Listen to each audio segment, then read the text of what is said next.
여러분 안녕하십니까? 3월 둘째 주 포커스잇입니다. 우리 시각으로 지난 8일 새벽 애플이 새로운 아이패드를 발표했는데요. 자세한 소식은 하경화 기자가 전해드립니다. 애플의 세 번째 아이패드가 드디어 모습을 드러냈습니다. 예상과는 달리 아이패드 3가 아닌 뉴 아이패드라는 이름으로 등장했는데요. 가장 눈에 띄는 점은 디스플레이의 고급화입니다. 크기는 아이패드와 동일한 9.7인치지만 해상도가 4배 높은 레티나 디스플레이를 적용했습니다. 뉴 아이패드는 애플의 제품 중에서는 처음으로 4G LTE를 지원합니다. 그러나 국내에서는 주파수 대역대의 차이로 인해 LTE 지원 여부가 불투명한 상태입니다. 카메라 성능은 아이패드2에 비해 대폭 향상되었습니다. 후면에 500만 화소 카메라 아이사이트를 탑재했는데요. 고해상도 동영상 촬영은 물론 손떨림 보정 기능을 지원합니다. 어플리케이션 프로세서도 기존 A5에서 A5X 칩으로 업그레이드 되었으며 쿼드코어 그래픽 칩을 추가해 그래픽 성능을 2배 이상 개선했습니다. 이처럼 성능이 눈에 띄게 높아졌지만 배터리 지속 시간은 아이패드2와 마찬가지로 최대 10시간입니다. 외형상 눈에 띄는 디자인 변화는 없습니다. 다만 아이패드2에 비해 두께와 무게가 조금씩 늘어난 정도입니다. 가격의 변화도 없었습니다. 애플은 아이패드2와 마찬가지로 16GB 기준 $499의 가격을 책정했습니다. 뉴 아이패드는 오는 16일부터 미국, 캐나다, 일본 등 10개국에서 우선적으로 판매됩니다. 아쉽게도 한국은 1, 2차 출시국에서 제외되었습니다. 아직까지 국내 출시 일정은 알려지지 않은 상태입니다. 놀라운 화질로 무장한 뉴 아이패드가 발표되며 전 세계 태블릿 시장의 일대 파란이일 것으로 예상됩니다. 미디어잇 하경화입니다. 다음 소식입니다. 세계 최대 규모의 게임 컨퍼런스가 미국 샌프란시스코에서 열렸습니다. 유수의 IT 업체들이 참석했다고 하는데요. 홍진욱 기자가 현지에서 전해드립니다. 세계 최대 게임 개발자 컨퍼런스인 2012 GDC가 미국 샌프란시스코 모스콘 센터에서 3월 5일부터 5일간의 일정으로 개최됐습니다. 이번 행사는 전 세계에서 네로라 하는 게임 개발사를 비롯해 인텔과 엔비디아 등 IT 하드웨어 업체들이 대거 참석해 게임에 관한 정보를 공유하고 게임 산업의 미래를 논의하는 자리입니다. 또한 다양한 장르의 게임들을 미리 만나볼 수 있다는 점에서 많은 관심을 끌고 있습니다. 블리자드와 크라이텍 등 세계적인 게임 개발사들이 최신작을 공개했으며 또한 인텔에서는 내장 그래픽과 SSD를 사용한 노트북으로 디아블로 3를 시연하기도 했으며 엔비디아는 곧 출시된 코드명 케플러의 그래픽카드 600 시리즈로 에픽게임즈의 사마리아인 데모를 시연했습니다. AMD 역시 부스를 열고 다양한 게임을 구동해 인기를 끌었습니다. 한국 업체의 참가도 눈에 띄었습니다. 블루홀 스튜디오에서 제작한 테라가 이번 GDC에 참가했으며 게임 업체 노리아도 MMORPG 세븐코어를 선보여 눈길을 끌었습니다. 다만 이번 GDC가 글로벌 게임 개발사들이 비공개로 세미나를 진행해 기대했던 대작 게임들을 만나볼 수 없었다는 점에서 다소 아쉬움이 남습니다. 미디어잇 홍진욱입니다. 저희 미디어잇은 젊은 층을 위한 아이패드용 무료 잡지 트렌드잇을 발간했습니다. 트렌드잇은 20, 30대 남성 소비자를 대상으로 만든 IT 트렌드 잡지입니다. 트렌드잇이 다루는 분야는 태블릿 PC와 노트북 등 IT 전반 제품과 자동차, 그리고 운동화 등 젊은 남성이 좋아하는 상품으로 구성되어 있습니다.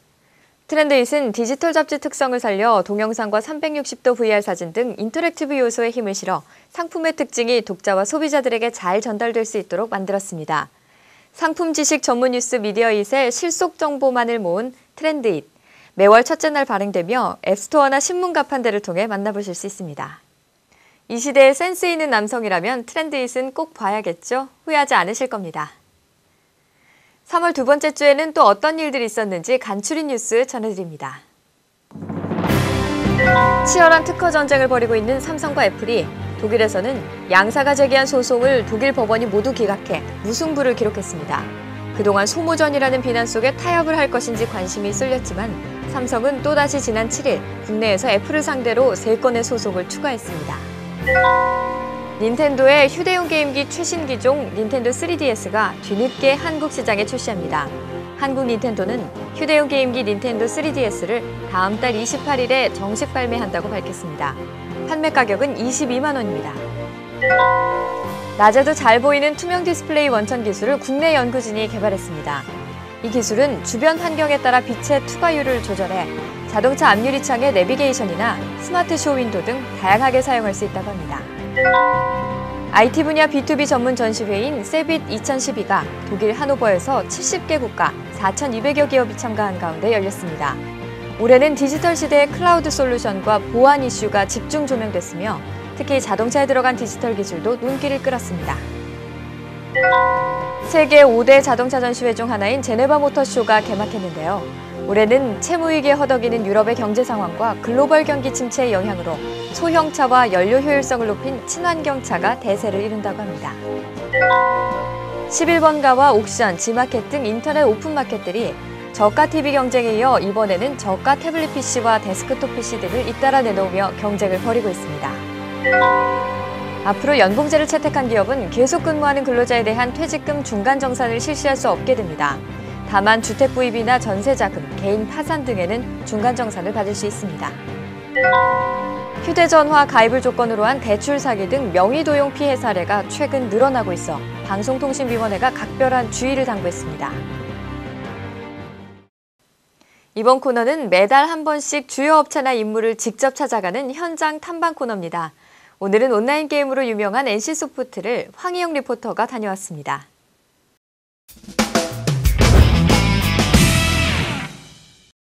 안녕하세요. 현장 탐방 첫 시간입니다. 오늘은요, 리니지, 아이온 등 대박 게임들을 선보이고 있는 어딘지 아시죠? 바로 서울 강남 한복판에 있는 NC소프트를 찾아왔습니다. 올해 대작 게임들도 선보인다고 하니까 저랑 같이 함께 가시죠. 지난 1997년 3월에 설립된 NC소프트는 1998년 자사 첫 MMORPG 리니지를 처음 내놨는데요. 이 게임의 성공으로 국내 코스닥에 상장하고 미국과 일본 등 세계 시장에 진출했습니다. 2003년에는 3D 온라인 게임의 장을 연 리니지2를 선보였습니다. 영화 같은 그래픽으로 이 게임 역시 대단한 인기를 누렸는데요. 당시 리니지2를 하기 위해 PC를 업그레이드한다는 말이 나올 정도였습니다. 잇따른 성공에 힘입어 2004년에는 유럽과 중국으로 활동 무대를 넓히고 2005년에는 길드워, 시티 오브 히어로 등 다양한 MMORPG 게임을 꾸준히 내놨습니다.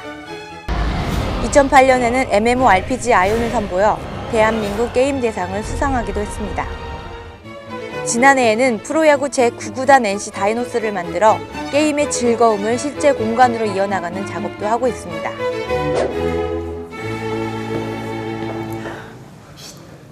여기가 바로 게임이 만들어지는 곳, NC소프트의 심장이라고 할 수 있는 개발실입니다. 여기서 정말 많은 게임들이 탄생을 하는데요. 올해는 특히 블레이드 앤 소울이 상반기에 나올 예정이라고 하는데요. 그 제작 과정을 좀 보고 싶었는데 하지만 게임의 특성상 보안이 생명이라고 해서 내부를 볼 수 없다고 합니다.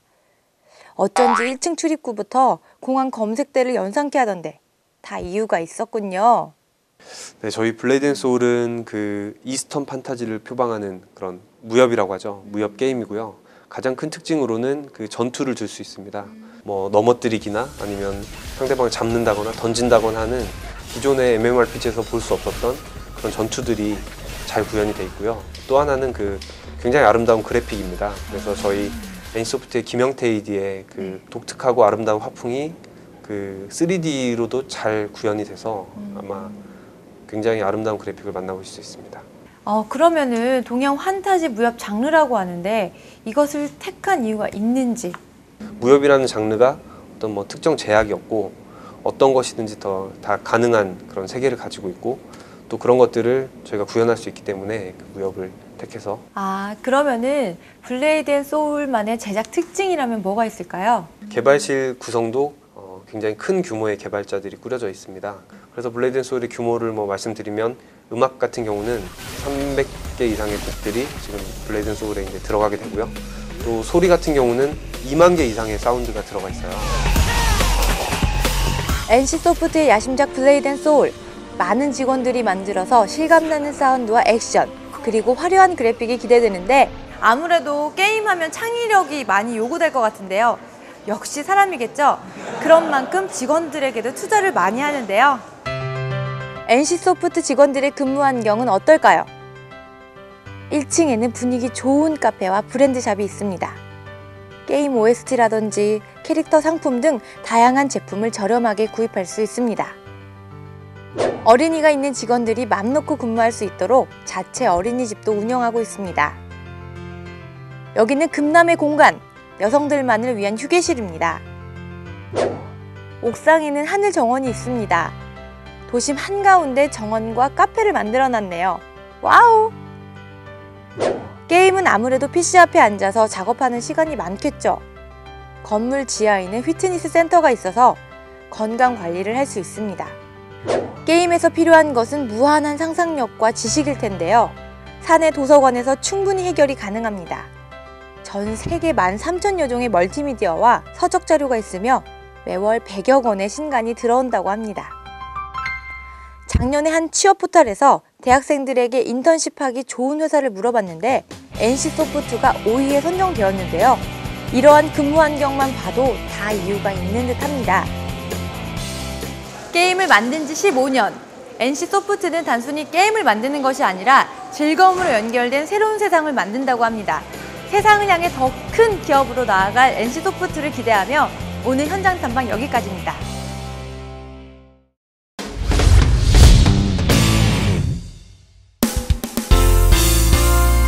한국와콤은 디지털 필기구를 이용하는 PC 입력 장치를 선보였습니다.